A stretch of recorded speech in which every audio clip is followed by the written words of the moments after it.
Awesome. Are there any superintendents in there? Oh, God, I don't think so. Oh, we ought to be able to cover a lot then. We're ready whenever you are. I'm just kidding. That's like picking on myself sometimes. My kids do that enough for me. Well, I've got several things to visit with you about. But before, we can do one of two ways. I can start, or we can start with your number one topic that you want to visit with me about. So who's our leader? I guess that'd be me. What's the biggest concern, the biggest issue, the biggest topic that you want me to cover? And I'll start there because I bet it's on my list. I'm here in school. Or is everything just school finance? Okay, there are some webinars today that Dale's putting on. I know he sent out on listserv. I don't know, since you're there, if you'll be able to join in on those. The biggest thing, the governor came out with his bill, and one thing he did that I think somewhat helps is he put out a 2-year plan. In that 2-year plan, there are no cuts to education, which is a good thing, but there is also not much of an increase. The base state aid per pupil next year will be the same as this year. They are funding pretty much everything at the same level. In 2 years from now, the second year, so that'd be the 14-15 school year, there's a $14 increase to the base. That's about as complicated as the finance plan is at this point. It's there's nothing in there that changes the formula. There's nothing in there that doesn't fund something that isn't already funded. It's just flat funding next year and a $14 increase on the base 2 years from now. Really pretty simple. Anything specific beyond that? We don't know. Now, that doesn't mean that there aren't some legislators that are going to introduce some bills to do some things, but we haven't really heard of any that affect funding. Now, the Supreme, or the 3 court justices came out with their ruling last Friday that said the legislature is unconstitutional in their funding of the school finance formula. They ordered that it be increased to $44.92, and if that's not done, they said that you can't cut it, and that you introducing a bill to change the formula is not acceptable. Just fund the one you have based on what the Constitution says. The other part of it is immediately the state appealed it, so it'll go to the Supreme Court. They will have, I don't know how many days, I'm not an attorney, that the Supreme Court has to decide whether it accepts it, but we're probably talking another year. They addressed capital outlay state aid, they addressed LOB state aid, because here's the way finance was funded in the past was our agency would submit a budget to say, here's what we believe it's going to cost next year, our best guess. And if you know Dale, he gets pretty dadgum close. So they will allocate the funds in that legislative session to fund the estimate for the next year. Well, once September 20th comes around and we see what a more true estimate of the numbers are going to be, then we would send the legislature, here's what it turned out. If it needed to be higher, they'd appropriate it. If it came in lower, the state saved a little money. That's the way it used to happen. The last several years, though, the legislature just said, here's what we're going to fund, this dollar amount, regardless of whether enrollment goes up or down. If it goes down, we'll save a little. If it goes up, then you got to lower the base to fund all the kids. And that's what's happened the last several years. They just appropriate a pot of money. Well, the problem is, living under that, they have not increased that pot of money. So as free lunch goes up, as enrollment counts go up, when those things go up, you got to lower the base to redistribute the same amount of money. So that's the challenge of what we've lived with. The legislature will say, well, we didn't cut it that much, but if we have more kids to fund, you're getting less money per pupil to do that.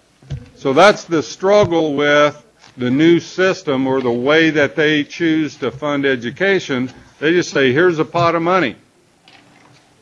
If enrollment goes up and they don't give us any more money, you got to lower the base to fund it. Any questions on that? This will be a unique session to see what happens with bills that try to do things that those three district court judges said you're not allowed to do. So it'll be a challenge this year. So, but in the governor's bill, he left funding level for K-12. Okay. You'll hear someone say, well, actually, we're funding K-12 education more. That's true if you consider that the CAPERS flow-through is part of your budget. They did put money in to fund the increase in CAPERS. They got the money, they took it from the highway department, put it in education to fund CAPERS. So on paper, it looks like you're going to get more, but it's not on the base. It's in CAPERS. And bond and interest state aid. That went up just a little to help districts that have bond payments. You can't pay salaries with anything. Matter of fact, the CAPERS, you don't even see it. They wire it to your bank and a couple minutes later wire it back. So that way it shows up in your budget. Any questions on that? Funding? I don't think really. So. Okay. Where do you want me to start? But let's just start here. We sent out an email this week. The state board on Tuesday unanimously voted to make the state writing assessment this year voluntary. There were a host of reasons. All we care about, okay, one thing we truly care about is that you're focusing on writing, because writing is going to be huge in the new assessments in the future. The English language arts, the math. If we can make the writing assessment voluntary, and that helps relieve a little bit of stress on your teachers, that's why the board did it. Now, if you're still planning on administering writing, great. We applaud you. If you use the quiet tool, we'll still get you your data back at the building and district level. If you do it paper pencil, KU or CETE is going to design an Excel spreadsheet for you to enter it. We'll still get you your data. But if you're struggling with quiet, if you're struggling with anything, just focus on writing if you don't care about getting data back. All we care is you have an importance on writing, because it's going to be more important in the future. This would have been the last year you would have ever seen the current writing assessment by itself, because in the future it'll be part of the English language arts. So there were a lot of reasons we recommended to the board, and they unanimously accepted. Let's just make it voluntary if that helps. Any questions on that?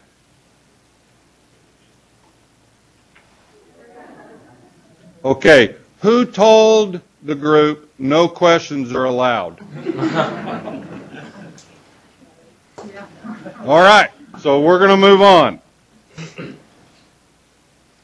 Let's talk about next year, because I want your guys' input. So so everybody knows, we have 5 assessments statewide. History, government, writing, reading, math, and science.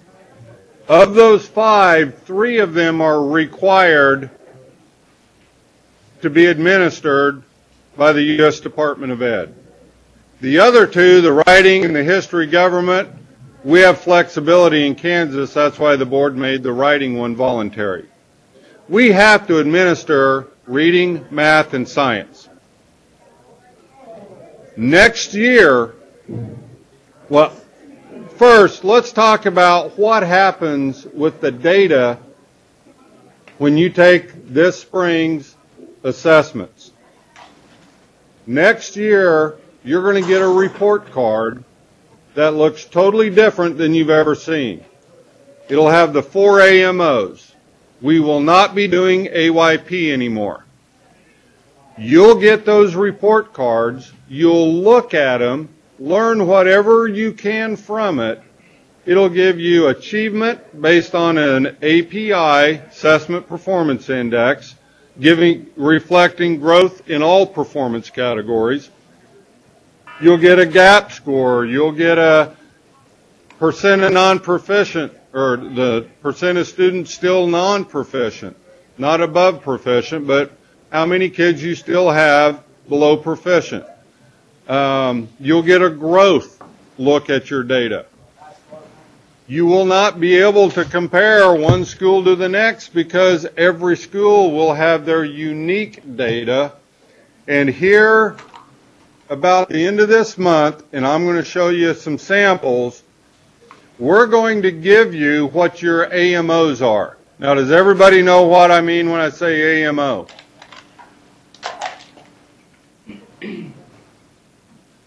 Yes.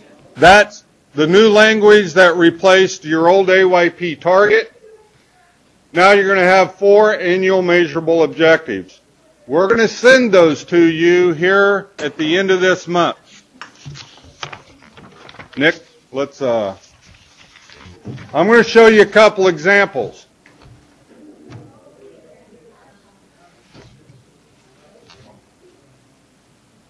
Can everybody see that all right? Not yet. No. A lot bigger.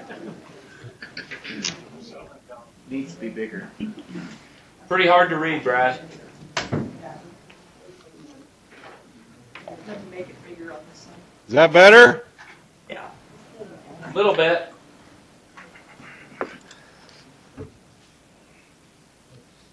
How's that? Better. Okay.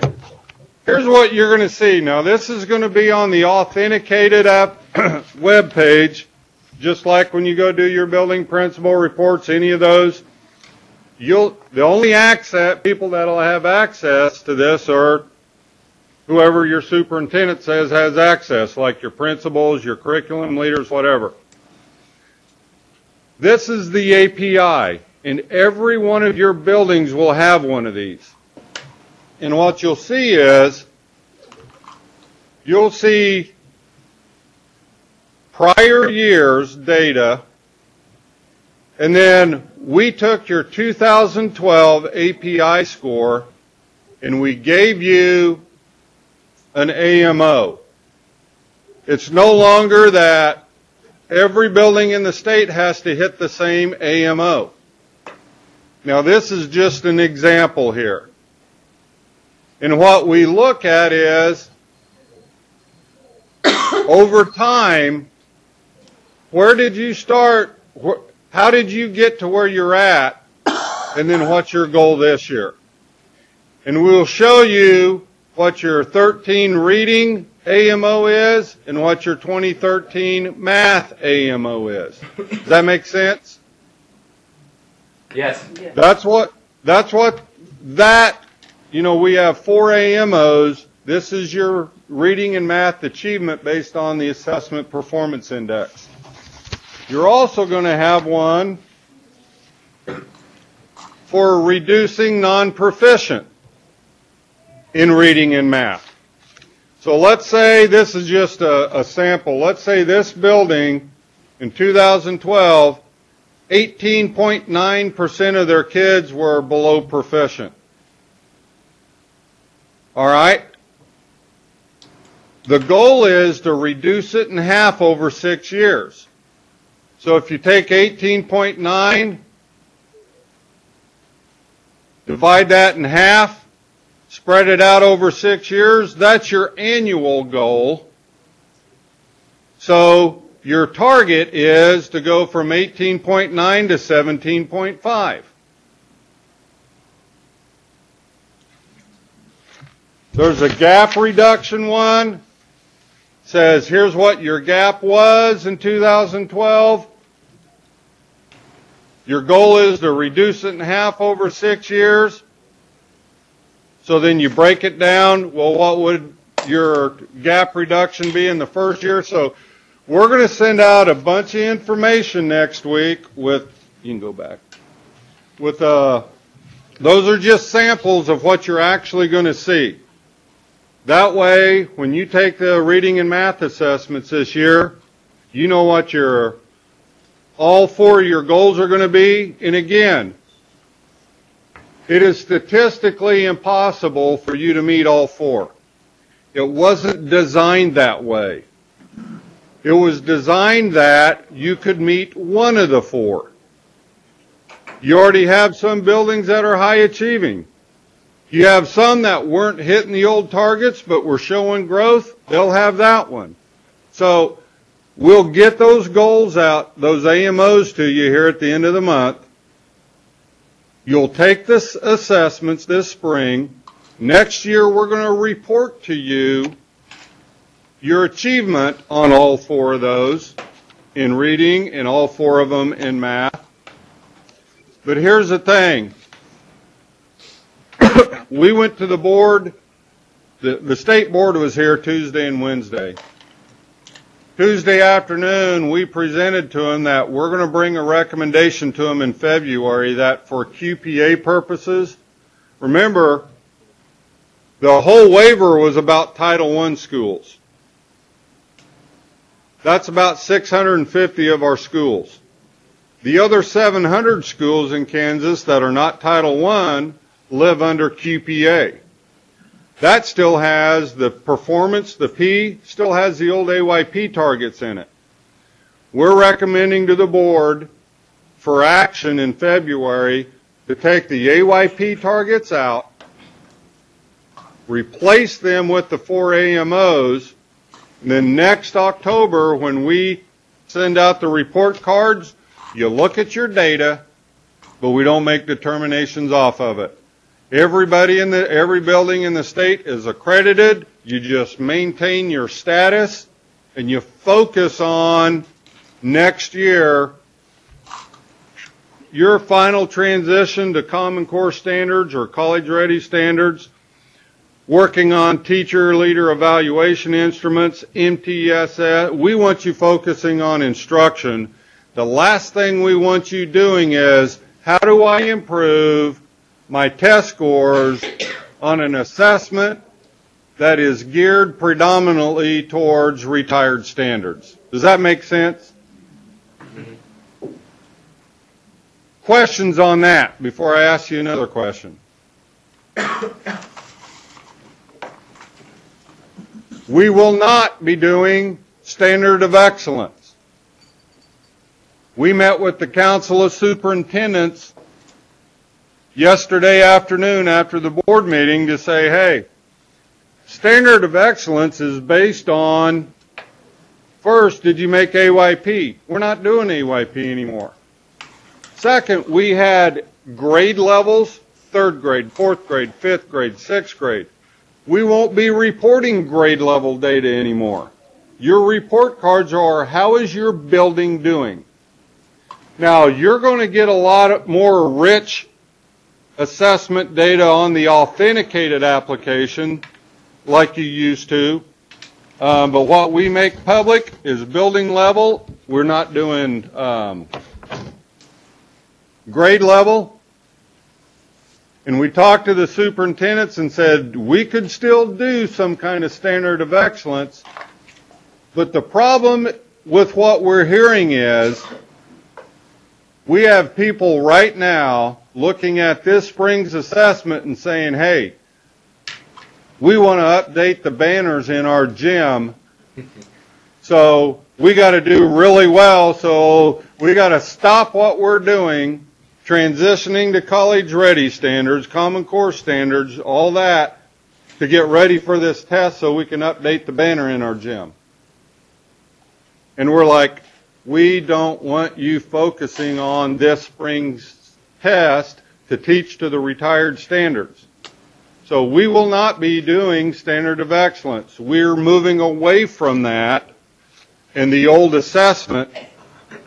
When we finally have a new accreditation model, we will then start looking at, all right, what are other ways can we recognize high performance in buildings, but not just on a test? How could we do a recognition around 21st century schools or something? Because we are very focused at the state level to move away from what No Child Left Behind, the effects that it had on education. And that is a one-time test is all we judge and value you on. That does not mean that academic performance isn't important, but when it takes the lens off of all the other things that we believe students need to be college and career ready, we've got to move away from those kind of systems. Questions on that? So next spring's assessments, has the board or the state made a commitment to what company we're going with yet and when those will be implemented for sure? Well, I tell you, you led right into my question. All right. My next question. The new assessment, whether it's SBAC, Smarter Balanced, or ACT, won't be in place till 14-15. So what do we do with 2014, the spring of 14? And I'm going to get to that to answer your question here in just a second. The first thing is, what do we do with the current state assessment that's going to be administered in 2014? Because ACT or SBAC won't be ready for that. What do we do with the current state assessment? Now, any time in the past that we would alter or change our state assessment, we have to ship it to U.S. Department of Ed. It has to go through peer review. Well, we got a letter 2 weeks ago from U.S. Department of Ed that said two main things. One, effective immediately, they are ending all peer reviews of state assessments. And number two, encouraging states to take your current assessment and try to make it more aligned with Common Core if you so choose. All right. We didn't call and ask for an interpretation of that. But we're jumping through that window, and I'm going to throw you some options here, and you tell me what you like. Option one, leave it alone and administer the same type of assessment next year as you're going to receive this spring. Option 2, we shorten it. Go from 3 sections, for example, of the math to 2. Option 3, we could do that and try to embed more Common Core type questions into it. Or option 4, let's get rid of the current one and have KU create a 100% Common Core type assessment. They develop it off of the specs, the same specifications that the consortiums, Park, Smarter Balanced, even what ACT's looking at as they design a grades 3 through 8 assessment. Design it off those specs. It'll be a little bit shorter than what you currently take. It'll have some technological enhancements to it, so it's not just multiple choice. We administer that in the spring of 14. Use it as a summative for 1 year, and then in 15, 16, 17, we now have an assessment that could be used in your districts, in your buildings, as a formative or an interim assessment. What are your ideas and thoughts about that? Those options. Leave it alone. Try to create something totally new, and then I'm going to get to your question about Smarter Balance and ACT, but this is, what do we do next year with the current state assessment? What are your thoughts?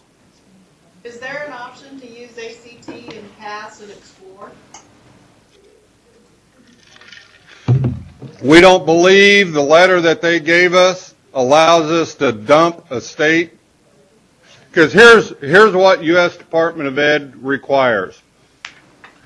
Whatever tool you use has to be aligned with and measure the standards your state has adopted.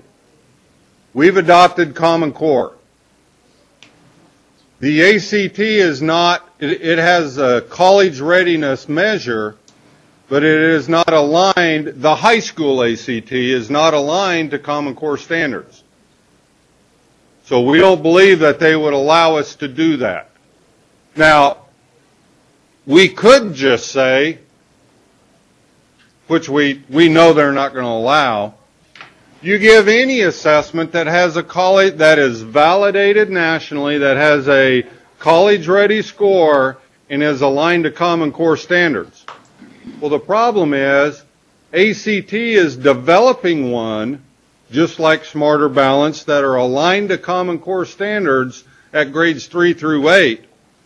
But ACT is not planning on changing their current high school ACT assessment that they've had for 50 years that was not aligned to measure the Common Core standards. It'll measure a college career readiness, but it's not aligned to the standards, and they don't plan on changing that in the near future. What we believe U.S. Department of Ed gave us the opportunity to do, though, is to change our current state assessment, make it more aligned to Common Core, which are the standards we adopted. So that gives us some options, but we don't believe that they're going to allow us just to say, we're going to administer assessments that are... Your conference is scheduled to end in 2 minutes. How much time do I got? 2 minutes.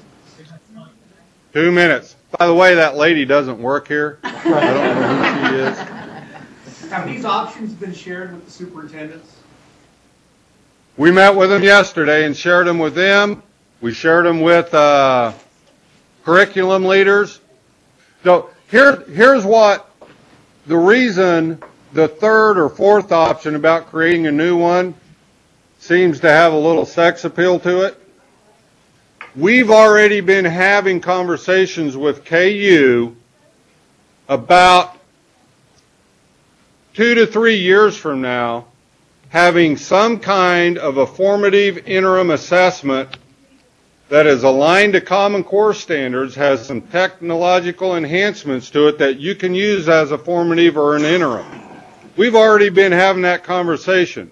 As soon as we got that letter from the U.S. Department of Ed, we called them and said, could you do that a year or two early? And they said, we could if we made a quick decision on it. You could use it as a summative for 1 year, give you your first look at what it looks like, how the kids are going to do on it, let the teachers have their first look. We use that as a summative, and then in 14, 15, and then on, you just now have another one to use throughout the year as an interim or a formative. But we want to know what your guys' thoughts are on it. I like that idea, but I hate that quick switch over, because we've been gearing ourselves to this year having a few questions embedded, next year having a few more embedded, getting to look at those results as we're unpacking the standards, and for them to quickly change something. And I'm not trying to be critical, but will they have all that thought process put into that summary? Yeah, and that there's pros and cons to every one of these options. From what I'm hearing as one of the other sides are, as soon as we can move away from assessing the standards that have been retired, the better it will help teachers and principals to move towards the new standards that were adopted. It is, if you have teachers that are not back in the beginning of the Kansas standards and are having them switching over. There was a lot of white noise there, so repeat that. If you have a staff that really moves that fast with accepting these and getting into them and opening them up, but it's going to be a process that we're looking at a third this year, a third more next year, and then, I mean, we're looking at a 3-year phase. Because we have been told all along, we're going to put a third in the assessments, and then eventually have the new test. I've got some staff that won't move that fast.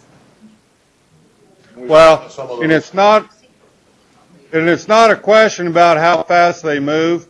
Yeah. Well, okay, it is, but we know that in 14, 15, it'll be 100% Common Core standards and assessments. If in 13, 14, that summative could be the first time they saw a full-blown type, would that help your staff? Because the biggest thing we're hearing is, as long as you're still assessing us over retired standards, we're going to have a hard time going full-blown into the new ones when you're still measuring us on the old ones. That's right. Yes. This would just help move it 1 year closer. That's why I need your input. Jump in. I like to look at the new one. new one. Might as well get it going. Four. Okay. Well, we all agree, but we know there's pros and cons with whatever we do. Yeah. And what it's going to take is helping our teachers and ensure to them the direction we are going with college-ready standards is the right direction. You know, we also looked at, even if we designed a new one, maybe going to 4 performance categories instead of 5. Because even Smarter Balanced, Park, a lot of them are going that direction, going to 4 so it'd give them the first look, but what it also does is, after you take the assessments this year, you get your data and look at it next fall. From then on, we won't be comparing old data to new. We just snap that line. Here's what it looks like with a new 100% Common Core. You know, so it helps in a lot of ways get them to say, we really are going this direction. Here's almost a first-year pilot of what it looks like before we get into the full Smarter Balanced or ACT. It gives them a year to almost kick the tires. So I'm glad I got your input on that. A couple more things. To go back to what about Smarter Balanced or ACT? The first thing we had to do, and the state board did in December, first we had to define what it is we want. So the state board came up with the definition for Kansas on college and career ready. The second thing is, how do we want to measure it now? Well, not all of it can be measured or should be at a state level. There's academic readiness, there's cognitive readiness, there's technical skills, and there's employability skills. The only one of those that should be measured on a large-scale assessment is your academic readiness. How you measure workforce skills, employability skills, we'll have end-of-pathway assessments for technical. So how do we want to measure academic readiness? You'll be getting a survey before too long from the Kansas Assessment Advisory Council. We have a group of practitioners, people out there in this state, that give this agency recommendations on statewide assessments. They'll be sending out a survey to you before we know whether we want SBAC or ACT. We've got to know, what do we want that tool to provide us? What do we want it to do? There's going to be about 20 questions on there, and each one of them is going to have, I strongly agree or strongly disagree. For example, do you want that assessment to provide grade level, student level, instructional information that drives there's going to be like 20 of them. You're going to answer, I strongly agree, strongly disagree. Once we collect that and we know in the field what do we want that tool, whether it's ACT or SAT or SBAC, what do we want it to provide us, then we can lay ACT, SBAC, because our state board will not make a decision to move away from their current decision of Smarter Balanced until they know that what do you want it to do? Once we lay it down, we can lay them next to each other, then we can, honestly, we don't get a commission whether you pick one or the other. We just got to make sure the board makes a wise decision that they choose the tool that best meets what Kansas wants to get out of a large-scale assessment. So that survey will be coming out here in the near future. Please go through it, visit with your staff, find out what do we want that, because honestly, right now, if we had to make a decision, we have just as many people calling us that they would like ACT as people calling us saying there is no way do I want a large-scale ACT that's not aligned to the standards we're teaching as our account. There's all of these questions. So we got to know what is it that we want. Example, we could end up saying, all right, we'll do, here's one I think might be kind of attractive if it pulled it off. What if we did SBAC 3 through 8? Because I really don't believe you'll know the difference between the ACT 3 through 8 or the SBAC 3 through 8. And then what if at high school you could administer any assessment that has a college career ready mark? SBAC, ACT, into pathway assessments. We don't know if U.S. Department of Ed will accept that, but we have options. But before we can even start with that, we got to know from you, what is it that you want those tools to provide back to you? What information? Do you want it to drive instruction? Do you want it to be an entrance to credit-bearing, all of that? So you'll be getting that survey before too long. Please give us your information on it, because that will drive what the state board decides what we will use starting in 14-15. How much time do I got? 20 minutes. 6 minutes. 5 minutes. We'll go 5 if you want more. I know Kelly's like, you guys don't know him well enough. He won't shut up unless we just have that lady come on and cut him off. So, questions? Thoughts? If we go with the new assessment, is that going to be the baseline for growth? Because, I mean, the whole thing's on growth.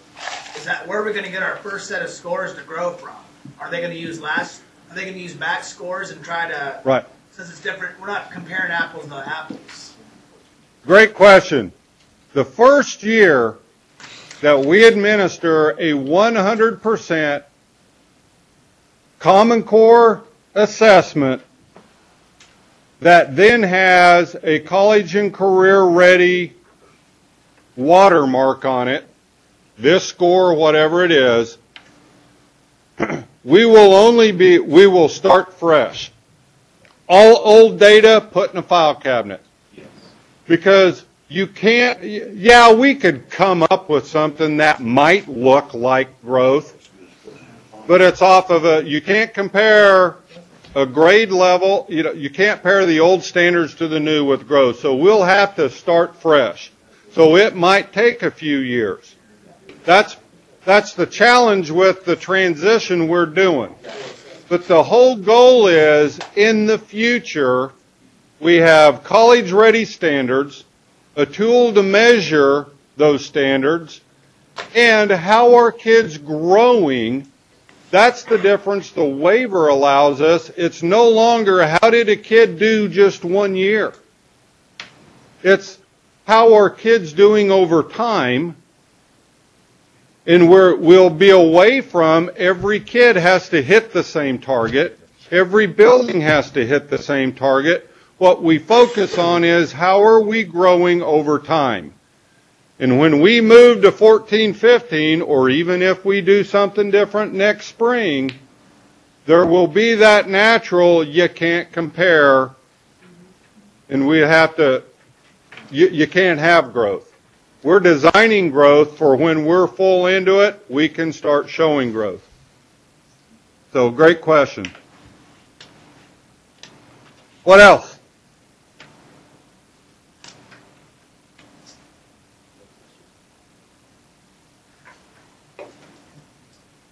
Does everybody have the college career ready definition or know where to get it? Yes. Okay, I want to share with you, can you jump to Elmo? What's that? Okay. We have these kind of slides that we put together. These are all the components that the board approved that are in the college career ready definition. All right? Now, for those of you that are kind of slow like me, they did not take a bite out of this one. If you put it in there, that's Kansas. I have all these slides, then they're broken down to, and we call this guy Dude. But here's the definition. Then we break every puzzle piece down into what do we mean by academic preparation. And then it even goes into a deeper level. All this information, and I put these PowerPoint slides on my web page. That way you can... Your conference is scheduled to end in 2 minutes. Okay, I might be able to get... Well, we'll ask it. All these are on my web page for you to download and use with your staff. The key is it's not just how a kid does on a test score anymore. That's why they're all linked together. We have to get back to where we focus on the whole system, the whole child, all these areas that are important, and away from what No Child Left Behind did and what our current QPA model did, and all we valued was what's your test score. So there's a bunch of slides on my website that you can, I put out there for you to use with your teachers. When you go to the website, go to Division of Learning Services. drop-down tab. You'll see an ugly picture of a guy that looks kind of like me. Go down, there's some resources. Steal those, use them. I put them out there so you can use it with your staff. Kelly, do we need more time, or are we good? Yep, we're okay. I knew you'd say that. We got Again, we got there- barbecue in 10 minutes. What's that? We've got that good food in 10 minutes. Yep. Don't want to stand between you and food. Again, there will be more information coming out next week. Links to the information that you're going to get your AMOs for these assessments, how to understand them. We'll be doing a couple webinars. As soon as we send them out, we're going to schedule. That way you have them in your hands. We'll do some webinars to tell you what you're looking at, how to understand them. We'll be sending you links before then. Your conference is now over. Goodbye. We'll see you. Thanks, Brad. Thank you.